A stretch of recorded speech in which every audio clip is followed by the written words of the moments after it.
오늘 주신 하나님 말씀은 마가복음 6장 7절에서 13절까지 우리 본문 함께 보겠습니다.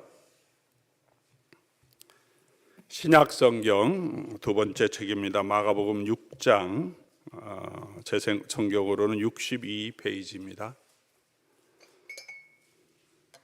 마가복음 6장 7절에서 13절까지 말씀. 제가 하나님 말씀 받들어 읽겠습니다. 12 제자를 부르사 둘씩 보내시며 더러운 귀신을 제어하는 권능을 주시고 명하시되 여행을 위하여 지팡이 외에는 양식이나 배낭이나 전대의 돈이나 아무것도 가지지 말며 신만 신고 두 벌 옷도 입지 말라 하시고 또 이르시되 어디든지 누구의 집에 들어가거든 그곳을 떠나기까지 거기 요하라.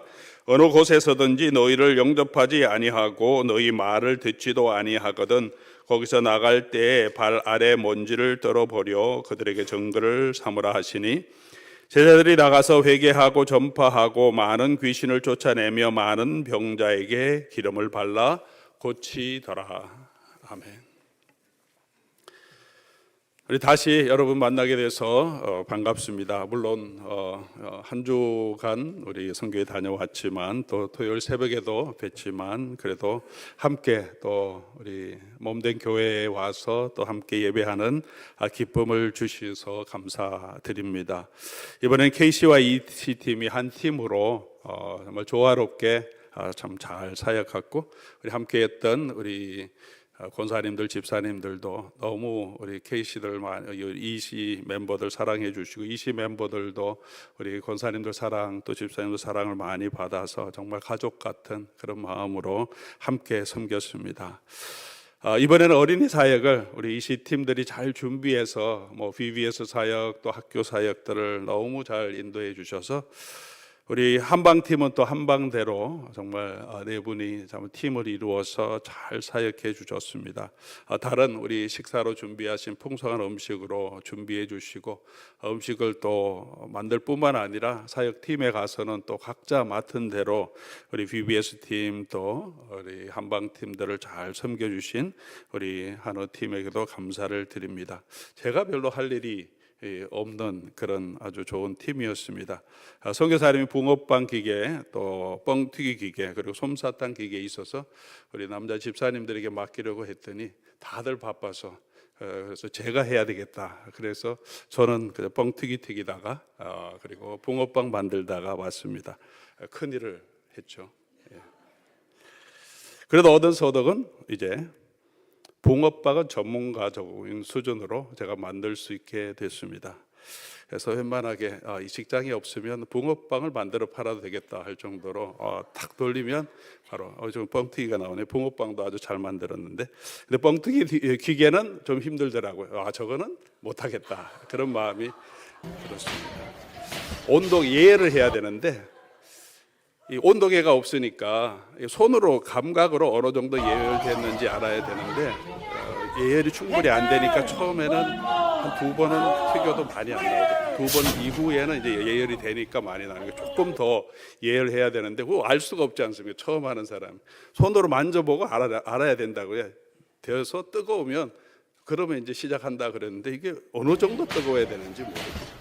이게 압력으로 튀겨지니까 꽉 잠궈야 되는데 너무 세게 잠궈도 또 압력이 세고 너무 적게 잠궈도 압력이 세고 제가 두 번을 이게 잠그는 했는데 두 번 다 실패했습니다. 절반도 안 튀겨지는 거예요. 기름이 이게 압력이 중간에 새버려요.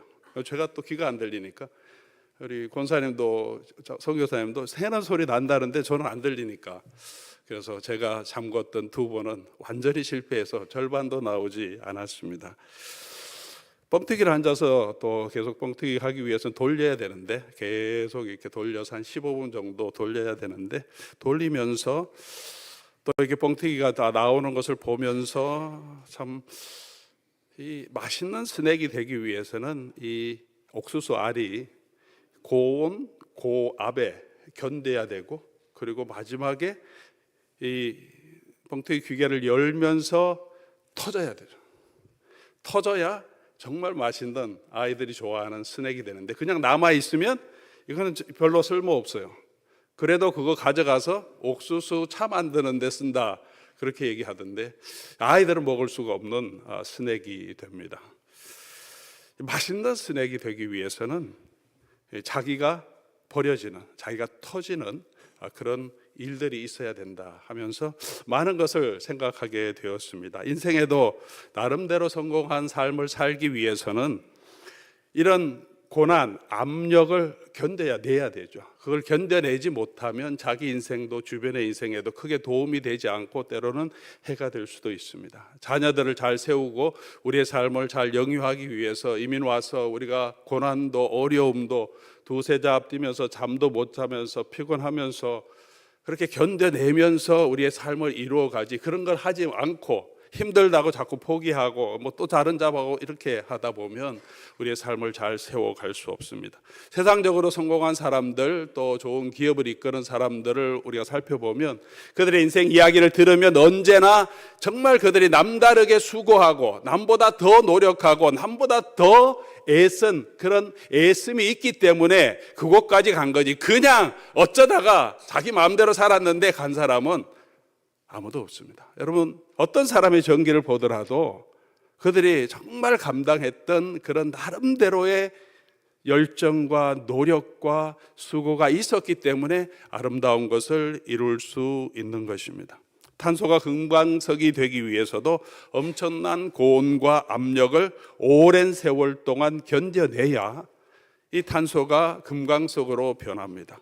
진주 조개가 진주를 만들어내기 위해서도 진주 조개 안에 들어오는 모래의 시달림을 겪고 그곳에서 나오는 진주의 눈물이라고 하죠.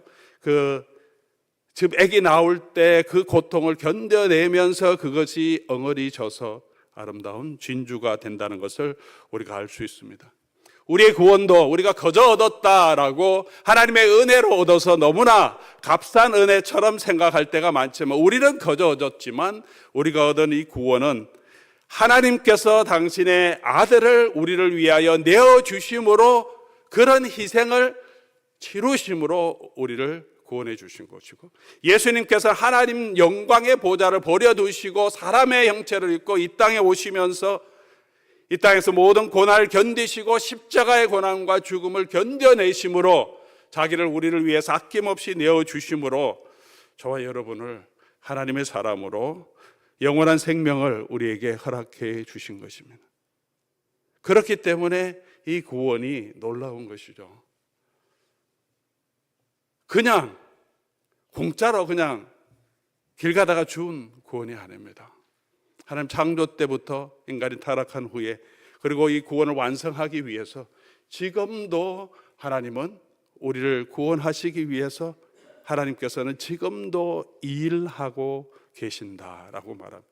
저와 여러분 안에서 이 교회를 붙들고, 우리가 부족하지만 부족한 나 같은 사람을 붙들고, 여러분 한 사람 한 사람을 붙들고, 이 땅에 있는 교회를 붙들고 얼마나 그 하나님의 일을 하시기에 힘드시겠습니까? 그럼에도 사랑하고, 그럼에도 은혜를 베풀어 주시고, 그럼에도 우리를 위해 중보하심으로 하나님의 일을 하기 위해서, 우리에게 구원의 은혜를 주시기 위해서 하나님은 일하고 계시고, 그 하나님이 하신 놀라운 일을 통해서 주의 교회는 영광스러운 그 새 예루살렘 같은 교회로 마지막에는 우리가 모두 변화될 것입니다.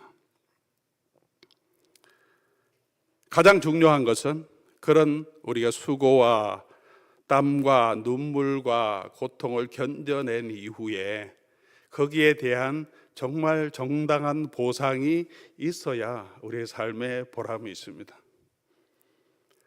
나는 너무너무 수고했는데, 애를 썼는데 거기에 대한 보상이 없을 때 우리 많이 실망하게 되죠. 우리 자녀를 다 양육하고 있고, 저도 양육하고 있는데 얼마나 우리 자녀들을 키우는데 정말 수고하고 땀을 흘리고 눈물을 흘립니까? 이곳에서 우리 자녀를 키우면서 정말 수고하고 애쓰지 않은 분들이 누가 있겠습니까? 근데 거기에 자녀에게 올인하는 정도로 우리가 다 쏟아부어 줬는데 그 자녀가 내 기대만큼 그렇게 자라주지 못할 때, 하지 못할 때, 또 그냥 인간적으로 세상적으로 성공하는 것뿐만 아니라 부모와의 관계 가운데서 오히려 나의 부모가 보여줬던 그런 사랑, 그 마음을 다 알아주지 못하고 잘나고 똑똑한 이걸 떠나서 그 부모님의 마음을 알지 못하고 부모님에 대한 원망을 막 가지고 관계가 틀어져 있을 때 우리가 가장 허무함을 느끼죠. 내가 왜 살았나? 아이가 부모님 보기도 싫어하고 막 원망하고 나한테 왜 이렇게 했냐? 그 부모님도 얼마나 수고해서 눈물을 흘리면서 고통을 견디면서 그 아이를 키웠겠습니까? 물론 부족한 것도 있었겠지만 그 마음을 좀 알아주면 그래도 좋겠는데 부족한 것 그것이 너무 커서 우리 마음에 얼마나 많은 상처가 있을 때가 있습니까? 우리가 평생 수고해서 뭔가 이루었는데 아무리 많은 돈을 벌고 아무리 세상적으로 성공하더라도 인생 마지막에 그것 때문에 나 돈 많이 벌어서 내 인생 행복했다 그러면서 마지막을 마무리하는 사람은 많이 없을 겁니다. 내가 최고의 지위에 올랐기 때문에 내 인생은 성공했다 그러면서 기쁘게 돌아가는 사람은, 세상을 맞이하는 사람은 아무것도 없을 겁니다. 인생 마지막에는 권력의 무상함, 우리가 가지고 있던 돈의 무상함, 우리의 아름다움에 대한 무상함, 그런 것들을 가질 수밖에 없습니다. 마지막 때 정말 우리 인생을 돌아볼 때 내가 수고하고 애쓰고 눈물 흘리고 고통을 견뎌내며 살아왔던 그 모든 것에 대해서 정말 우리가 낙심하지 않고 후회하지 않고 정말 잘했다, 가진 건 없지만 성공한 사람이 되지는 못했지만 세상적으로 그럼에도 불구하고 정말 하나님의 은혜 가운데 살았다라고 고백할 수 있게 되기 위해서, 그 일을 위해서 우리가 노력하고 그 일을 위해서 수고해야 되지 않겠습니까? 우리에게 주신 은혜는 우리 하나님의 말씀을 통해서 무엇이 가장 귀한지를 성경 말씀이 우리에게 보여주고 있다는 것입니다. 우리는 그 은혜를 알고 있고 이 세상뿐만이 아니라 이 세상 너머에서 또 영원한 하나님의 나라가 있다는 것을 알고 있다는 것이 얼마나 귀한 일입니까? 알지 못하는 사람들은 모르기 때문에 이 세상이 전부인 줄 알고 그것에 올인하며 그것을 더 얻고자 노력하고 수고하고 애쓰는데, 그것을 아는 저와 여러분들은 더 가치 있다는 것을 알고 하나님이 주신 그 나라와 영광이 있다는 것을 아는 우리들은 그 가치를 알면서 그것을 바로 눈에 보이지 않기 때문에 그것을 위해서 수고하고 애쓰기보다 오히려 이 땅에 다 썩어지고 없어질 것을 위해서 우리는 더 발버둥치고 애쓰고 하나님 이거 좀 더 주십시오 하면서 그렇게 바둥바둥하며 살아가고 있지는 않습니까? 오늘 저와 여러분의 마음은 어떻습니까? 우리가 하나님의 나라와 성결하는 하나님이 예수님께서 우리에게 주신 사명을 같이 생각하면서 단순히 이 땅에서 복받고 잘 사는 것을 넘어서서 하나님이 가지고 계신 선교적인 계획은 하나님의 영광을 회복하고 하나님이 가지고 모든 것들을 우리에게 주시고 하나님이 다스리시는, 하나님의 다스림 안에서 누리는 그 영광을, 그 나라에 우리를 이끌어 가시기 위한 역사고, 이 땅에서 우리가 수고하지만 마지막 하나님이 완전히 임재하시는 그 영원한 하나님의 나라의 임재를 바라보며 그 영광을 바라보며 이 교회에 예수님께서 가지셨던 그 사명을 위임하시고 이 땅에 살아가고 있는 사람들을, 이 세상이 타락했지만 고난 가운데 있지만 그 하나님의 나라의 영광을 알고 그 나라의 백성으로 이 땅에 우리가 살아가면서 이 세상 사람들에게 이게 전부가 아니고 하나님의 나라가 있다는 것을 보여주고 그곳에서 하나님의 택정된 백성들을 구원하기 위해서 우리 교회를 주시고 저와 여러분을 그리스도 안에서 불러주셨다는 것입니다. 이 일을 이루기 위해서는 그냥 되는 것이 아니죠. 우리가 지불해야 할 대가가 있습니다. 우리를 구원하시기 위해서 하나님께서 놀라운 은혜와 희생으로 우리에게 베풀어 주셨듯이, 예수님께서 이 땅에 오시면서 감당하셨듯이, 그리고 우리를 하나님이 예수님을 이 땅에 보내신 것처럼 우리 교회도 이 땅으로 보내시기 때문에 이 선교적인 모든 것들은 하나님이 예수님을 보내심, 그리고 그 예수님이 우리를 보내신 그 사역 가운데 있는 거죠. 예수님 우리를 보내셨을 때 그럼 우리가 어떻게 사역해야 하는가, 예수님이 이 땅에 와서 어떻게 사역하셨는가를 우리가 기억하고 알고 그대로 해야 합니다. 물론 예수님처럼 할 수는 없지만 Follow me, 나를 따르라라고 예수님이 하신 거예요. 그 모습을 보고 하면 내가 너희에게 능력을 주겠다. 너희 능력을 하는 건 아닌데 너희는 그래도 나를 따르도록 노력해라. 그러면 내가 능력 주어서 내가 함께 너희와 함께 이 하나님의 주신 이 선교적인 사명을 감당하게 하시겠다라고 말씀하십니다. 오늘 본문은 예수님이 제자들을 보내실 때 주신 명령입니다. 이거 각오해라. 이런 자세를 가지라.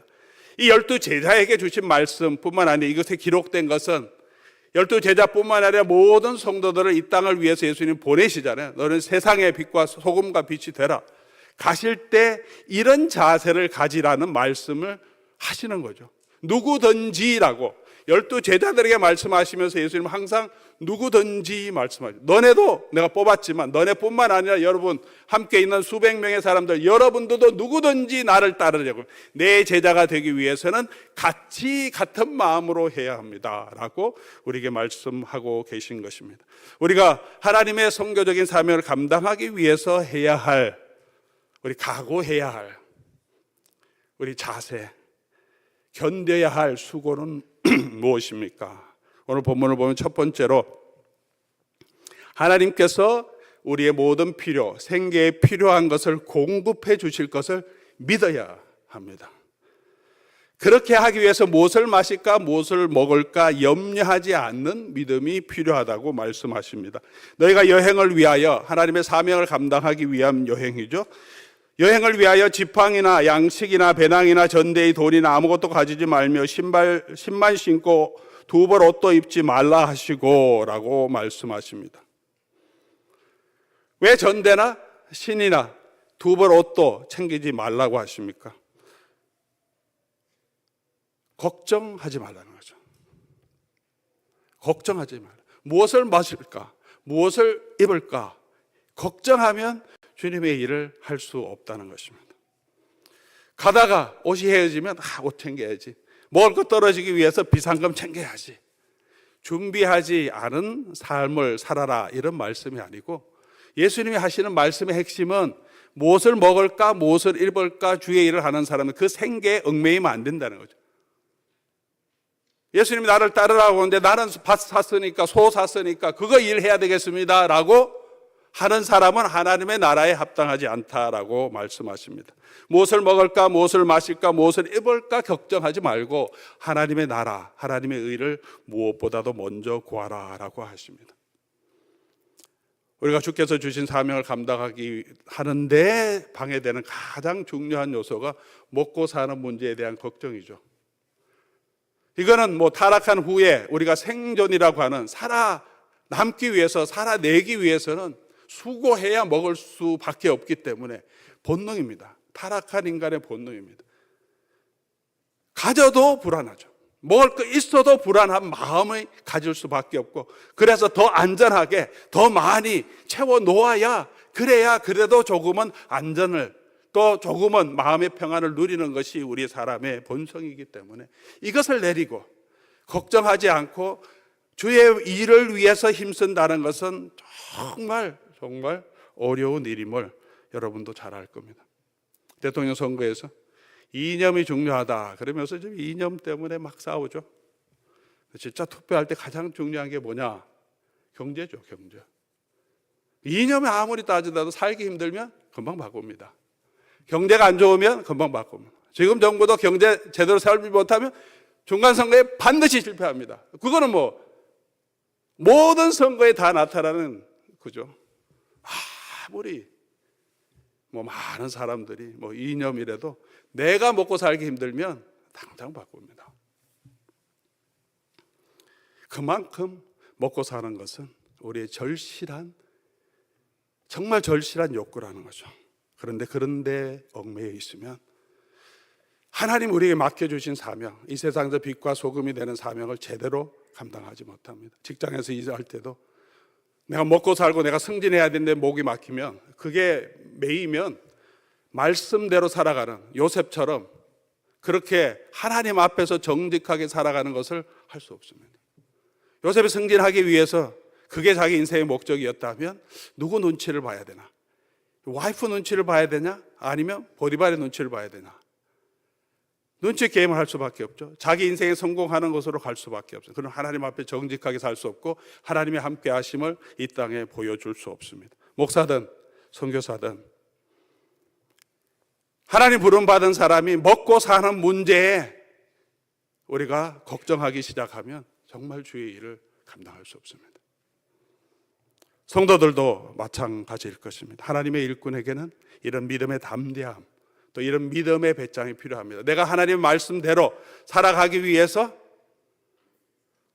우리가 걱정하는 거 포기하고 말씀대로 먼저 순종하며 걸어가면 더 많은 것들을 주시기도 하시고 더 많은 것들을 주시지 않으시더라도 하나님께서 우리의 인생을 책임져 주시고 먹고 마실 거, 부자 되질 않더라도 먹고 마실 걸 하나님께서 책임져 주신다. 내 인생은 하나님의 손에 있다는 그런 믿음의 담대함을 가지라고 우리에게 말씀하십니다. 걱정하지 마라.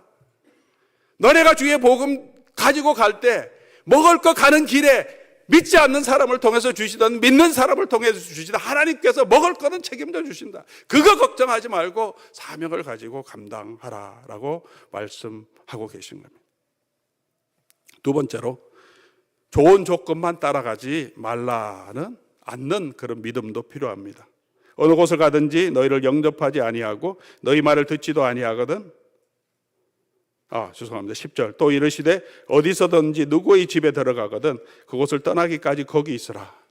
다른 곳으로 오라 할 때 그냥 가지 말라는 거죠. 한 곳에 들어가면 누구든지 너를 보고 그냥 영접하는 분 그 가정에 머물라는 겁니다.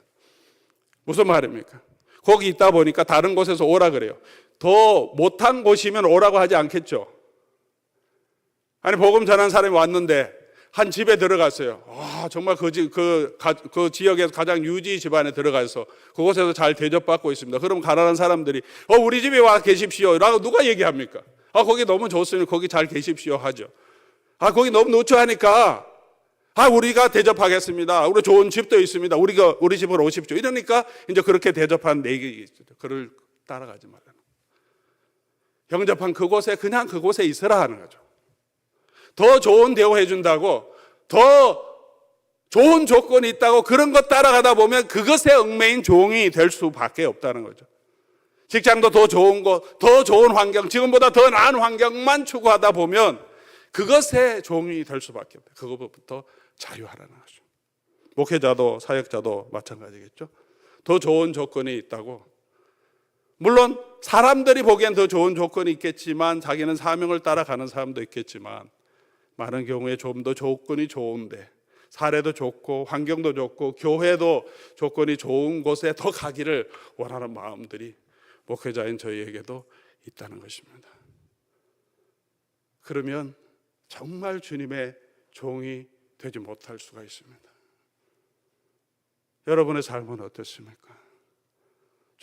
이거는 첫 번째 말씀, 염려하지 않는 거 다른 거죠. 염려하지 않는 것은 먹고 사는 본질적인 문제, 생계의 문제에 걱정하지 않는 거. 이거는 생계의 문제는 해결됐어요. 나를 영접하는 사람이 있어서 그곳에 먹을 수 있어요. 근데 조금 더 좋은 데 가고 싶은 마음이 있는 거죠. 조금 더 편한 삶을 살고 싶은 마음이 생기는 거죠. 그런 마음도 조심하라. 하나님이 주신 그것에서 세 번째로 만족하라는, 자족해야 합니다. 자족해야. 우리는 부르신 그 자리에서 자족하는 마음이 필요합니다. 그래야 주의 일에 또 경건에 유익합니다. 빌립보서 4장 11절 12절 사도 바울은 내가 궁핍함으로 말하는 것이 아니라 어떠한 형편에든지 자족하기를 배웠나니 내게 능력 주시는 자 안에서 내가 모든 것을 할 수 있다. 이것도 참 쉽지 않습니다. 여러분 현재의 삶에 만족하십니까? 지금 이 형편에 재정적인 상황에 지금 하는 일에 여러분 자족하고 있으면 감사하다. 그래도 이런 환경 가운데 그래도 하나님 함께 하시니 감사하다. 그렇게 살고 있습니다. 여러분 자녀를 보면서 자족한 마음이 있습니까? 여러분 집을 보면서 내가 타는 차를 보면서 내 육체의 상태를 보면서 그래도 감사합니다라고 말하는 자족함이 있습니까? 자족함이 있을 때 경건에 큰 유익이 있다라고 말합니다. 자족함이 있을 때 우리가 더 힘을 내서 우리가 주의 일을 위해 감당할 수 있죠. 내가 부족함이 느끼면 포도원지기 워크숍이 나오라고 하면 짜증이 나죠. 나 힘들어 죽겠는데 뭐 자꾸 그런 거 시키냐. 감사한 마음이 있으면 가서 더 뭐 시간이 없고 힘들지만 또 가서 배우고 싶은 마음이 있지만, 자족하지 못하면 우리가 감사하게 주의 일을 그리고 지속적으로 할 수 없습니다. 제가 이 교회를 섬기는데 계속 불만이 있으면, 어려움이 왜 없겠습니까마는, 왜 여기 보내주셨냐 계속 그 고민만 하고 있으면 제가 기쁘게 주의 사역을 감당할 수 없겠죠. 힘들지만 주께서 보내주신 곳이고 그곳에서 내게 주신 사명이 있다고 생각할 때 그래도 힘을 내서 하나님이 주신 사명 가지고 감당할 수 있는 것입니다.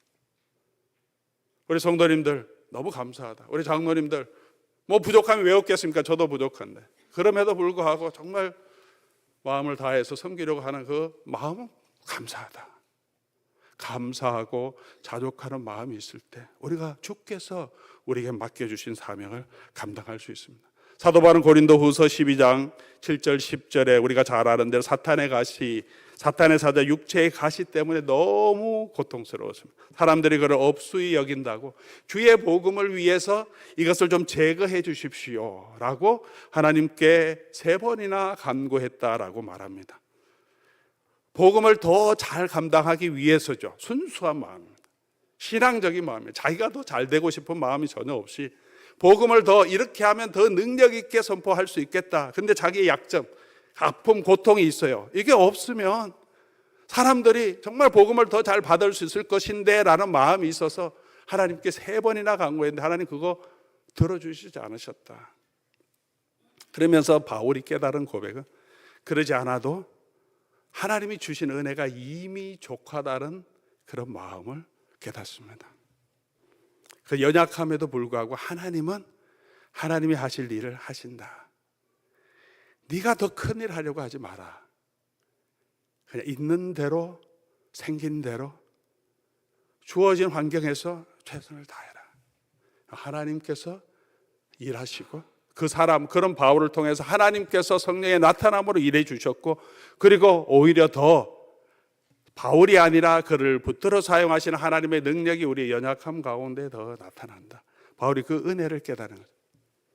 내 은혜가 내게 족하다. 그 내가 약한 가운데 우리 하나님의 능력이 나타나는 것을 깨닫게 되며 찬송하며. 왜 고린도서의 이 일을 기록하고 이 간증을 기록하겠습니까? 고린도 교회 성도님들, 내가 막 여러분 나무라고 책망하고 여러분 교회 안에 이런 분열도 있고 이런 잘못도 있어서 막 낙심하고 그렇고 다니는데 그런 연약함이 있지만 그래도 하나님께서 우리에게 주신 은혜가 족하고 그런 대로 또 고린도 교회를 들어서 사용하신다는 그 권면을 하기 위해서 자신의 간증을 하는 거죠. 우리 연약함이 있지만 저도 연약함이 많죠. 여러분 보시기에 부족한 것도 많고 귀도 잘 안 들리고 뭐 판단 정확하게 항상 잘 판단할 수 있는 것도 아니겠지만 그럼에도 불구하고 하나님이 우리에게 원하시는 것은 감사하면서 그 안에서 내가 할 수 있는 최선, 하나님이 원하시는 것은 계속 말씀드리지만 충성이지 우리의 잘함, 성공, 우리의 사역의 결과를 보여주는 거 아니라는 거죠. 착하고 충성된 종아, 그렇게 예수님은 우리를 부르시고 죽도록 충성하라라고 하셨지 충성해서 어떤 결과를 맺으라라고 말씀하지 않습니다. 저희 사명은 하나님 주신 자리에서 충성하는 거죠. 이 교회를 어떻게 성장하고 어떻게 더 큰 교회로 이 지역사회에 정말 사람들이 다 생각하기에 와 100명, 2,000명, 3,000명 늘어나는 그런 복음을 전하고 선교적인 교회로 만들어가는 게 아니라 제 자리에서 부르신 소명 가운데 충성하는 것이라고 생각합니다. 또 그렇게 한 걸음 한 걸음 또 앞으로 부르신 하나님의 부르심을 따라서 가려고 합니다. 제 안에도 왜 스트러글이 없겠습니까? 여러분 각자의 마음에도 왜 그런 스트러글, 그런 고민이 없겠습니까? 그러나 그때마다 저도 생각합니다. 하나님 원하시는 건 나의 신실함이지. 뭘 더 크게 사람들이 인정받는, 우리 성도들이 막 인정하는 그런 사람 되겠다고 나서지 말고, 설교할 때도 너무 오버하지 말고 신실하게 주의 말씀을 전하는 사람이 되라. 계속 제가 다짐하는 거죠.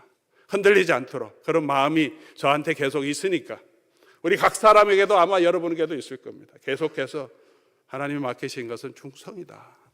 우리 맡겨진 그곳에서, 부르신 그곳에서 감사하며, 내 환경에 감사하며, 먹는 것, 마시는 것, 더 좋은 것 찾지 않고 주님이 주신 오늘 내 자리에서 하나님께서 나를 통해서 일하시고 하는 것이 뭔가, 그것에 충성할 때 하나님께서 저와 여러분을 착하고 충성된 종아 인정하실 것이고, 마지막 인생에 우리가 후회하지 않게 해도 주님이 주신 은혜대로 내가 여기까지 왔습니다 고백하며 우리 인생을 마감할 수 있을 것입니다. 하나님의 일을 하기 위해서는 우리가 감당해야 할 대가, 지불해야 할 수고가 있습니다. 무엇을 위해서, 어떤 것을 위해서 여러분은 지금 애쓰고 수고하고 있습니까? 조금 더 살기 위해서 수고하고 있습니까? 내 생명에 어느 정도 되든지 주어진 그 삶의 환경 안에서 끝까지 충성하며 우리가 살아가고 있습니까? 그렇게 하기 위해서는 자기를 부인하고 자기 십자가를 져야 합니다. 누가복음 9장 23절에 아무든지 나를 따라오려거든 자기를 부인하고 제 십자가를 지고 자기를 따르라 라고 하셨습니다. 자기를 부인하고 자기 십자가를 지고 예수 그리스도를 따르는 것. 뻥튀기가 스낵이 되기 위해서는 자기 부인이 있어야 합니다. 옥수수의 모양이 터져야 맛있는 스낵이 될 수 있습니다. 제가 정말 하나님의 사람으로 정말 많은 사람에게 정말 영향력을 미치는 정말 사람이 되려고 저희 성경, 제 자신이 더 드러나는 것이 아니라 제가 그리스도 안에서 깨어지는 모습이 나타날 때 사람들이 아니라 하나님이 인정하시는, 정말 하나님이 기뻐하는 그런 영성을 가진 그런 목회자로 서겠죠. 제가 더 제 스타일이, 제 목회 스타일이, 제 인격이, 제 설교 스타일이 더 드러나는 것이 아니라 연약한 제가 예수 그리스도께 온전히 드려짐으로 나는 없어지고 그리스도가 나타나야 그 하나님의 영광이, 정말 하나님의 영광이 이 땅에 드러나는 것이 아니겠습니까? 더 큰 사람, 더 주목받는 자리, 더 큰 영광의 자리가 아니라 우리가 나의 모든, 나를 붙들고 있는 염려, 걱정, 나의 생각들을 내려놓고 우리 주님께 우리 자신을 드리는 거예요. 내 고집, 내 성격, 내 감정, 내 주관, 그거 계속 붙들고 있으면 우리가 자유하지 못하고 기쁘게 주님을 섬길 수 없습니다. 이래야 되는데, 이래야 되는데 그런 생각으로 가득 차 있으면 하나님의 쓰임 받을 수 없습니다. 나는 내려놓고 주의 교회를 위해서, 복음을 위해서 내 자신을 드리고, 포도원 할 때도, 교회를 할 때도 좀 리더가 좀 부족하지만 그럼에도 불구하고 우리가 거기서 내가 할 수 있는 것을 드리면 그 리더도 건강하게 성장하고 포도원도 교회도 건강하게 성장할 수 있죠. 나를 버린다는 것이, 목회자도 그렇고 아마 여러분 각자, 여러분 성도님들도 그렇고 참 쉽지 않을 것입니다. 고온 고압에 견뎌내며 결국 그게 쉬운 과정이 아니지 않습니까?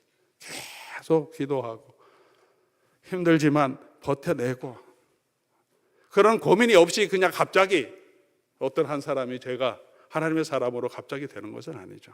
그런 일은 없습니다.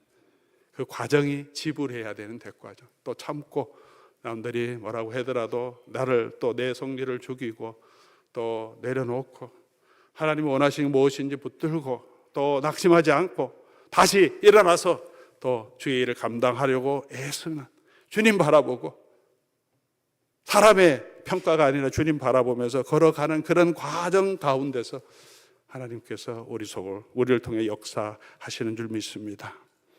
세 번째로는 그렇게 주님의 길을 따라야 합니다. 자기를 부인하고 결국은 나를 따르라 라고 하셨습니다. 요한복음 10장 3절에 예수님이 선한 목자의 비유를 하시면서 양들은, 예수님도 양들을 알고 양들을 부르면 양들은 그의 음성을 듣고 그 이름을 각각 불러 인도하여 내면 양은 그 목자를 따라간다라고 말합니다.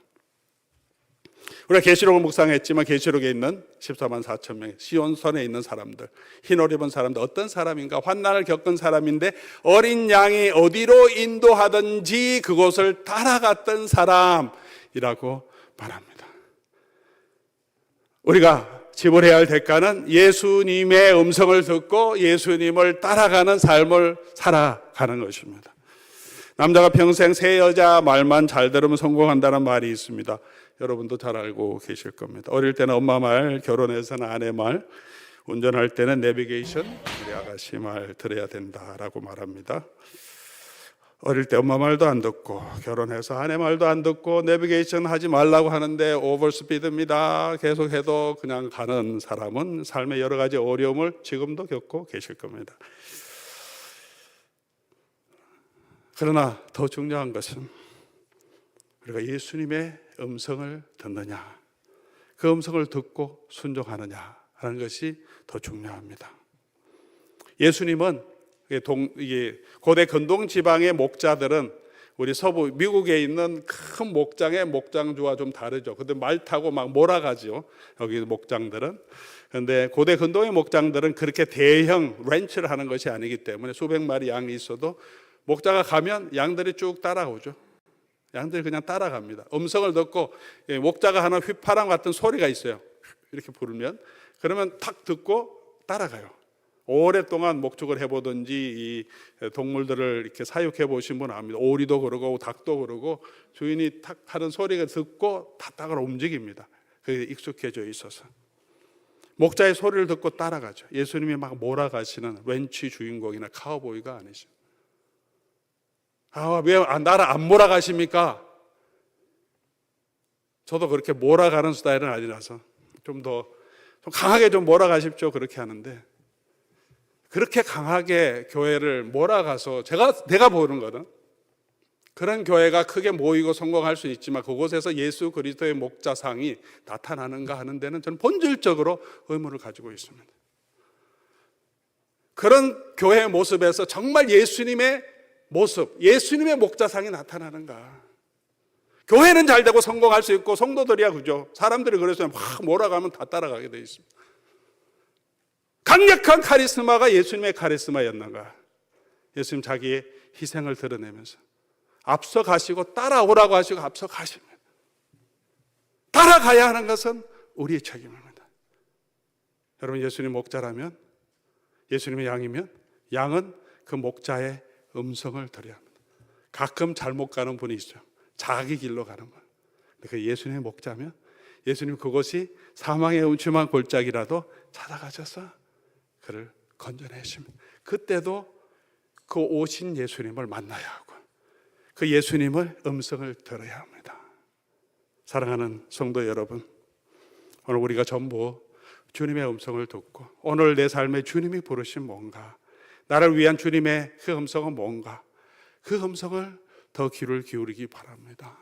성경 묵상을 하는 것도 말씀을 들으면서 내게 주신 은혜가 뭔가, 성경 공부를 하는 것도 하나님 말씀을 통해서 우리에게 주신 하나님의 큰 비전, 하나님이 가지고 계신 계획이 뭐냐, 하나님 어떤 분이신지 알아야 우리가 그 하나님의 음성을 듣고 따라가는 그런 일들을 할 수 있는 능력을 우리가 갖게 됩니다. 이것도 듣는 훈련을 하고 따르는 훈련을 해야 우리의 삶 가운데서 하나님의 음성대로 우리가 순종하며 걸어갈 수 있게 주께서 우리를 이끌어 주십니다. 오늘 이 말씀을 들으시면서 내게 주시는 도전은 뭐냐? 나는 뭘 바꾸기를 원하고 어떤 부분에 만족하지 못한 것들이 있느냐? 자족하지 못한 것들이 있느냐? 내가 걱정하는 것, 정말 걱정하는 근본 걱정은 뭔가? 왜 내려내지 못한가? 주님께 맡길 수 있는가? 이걸 맡길 수 있도록 하나님 나를 붙들어 주시고 주님이 봉급해 주신다는 것을 믿고 갈 수 있도록 그렇게 고민하는 거 듣고 말씀을 적용하는 통해서 하나님께서 우리에게 주신 음성이 있죠. 그래, 이렇게 가는 게 맞아, 이렇게 해야 돼. 그 음성을 듣고 민감하게 분별하고 그래, 순종해야지 걸어갈 때 우리가 이 그런 과정을 통해서 예수 그리스도의 선교적인 사명을 감당하는 사람으로 우리가 변화되는 것입니다. 어떤 일들을 하면 우리 선교 갔다 왔다고 우리 선교적인 사명 감당하는 사람이 아니고요. 이 선교하면서 오고 가면서 버스 타고 가고 너무 피곤해서 그냥 지쳐서 잠들고 또 다음에 일어나기 버겁지만 그래도 순종하며 또 감당할 수 있도록 힘달라고 기도하면서 걸어가는 도중에서 일이 나타나는 거죠. 그냥 일 자체를 통해서 나타나는 것이 아니죠.